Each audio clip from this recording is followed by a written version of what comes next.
Hello and welcome to the short Vort on Parshas Vaeschanan. I'd like to give you two little pieces of advice today. The first one is based on Perek Hey Pasuk Hey, chapter 5, verse 5.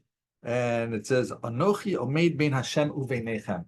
Moshe Rabbeinu is telling the people, I am standing between you and between God. Literally, he's talking about that he's the intermediary, can communicate what Hashem has told him.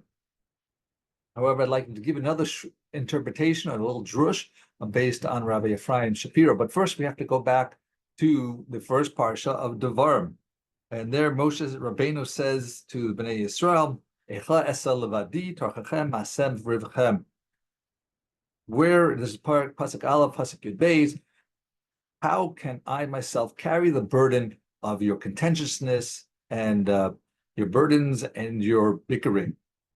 It's the same word of Echa as we have on Megillas Echa that we were just mourning in this time period, and we sit on the floor for that. What brings about the Echa that we have such mourning is when you think about things only esalavadi, when I'm caring about myself, when it's all about me, when there's no achdus, when there's no peace, there's no shalom. When it's all about me, that brings about tarchem masem v'rivchem. Then you're going to have the bickering and the arguments and the fighting. It's because you're focused inwardly and not on others. So which Echa? That results in the Echa where you sit down on the floor when it's all about levadi, when it's myself. Now let's go back to Parshas Vaeschanan. So when we say Anochi omeid bein Hashem uveinechem, so Rabbi Shapiro shares that it's when you live with the Anochi, when you're living all about I do it for myself, that ruins the go-between, the relationship with HaKadosh Baruch Hu. When I care about just myself and not about unity, that's where we have a problem with Veinu Beinechem. Rather what we have to do is we have to bring people together, we have to more peace, and then, because otherwise we're doing it alone, it's just going to be the Esa Levadi that brings about the Echa that we don't want. On a more positive note, we go to Perek Vav, Pasuk Vav and Zayin. So there we talk as part of Kriya Shema, V'hayu advarim ha'ela, ...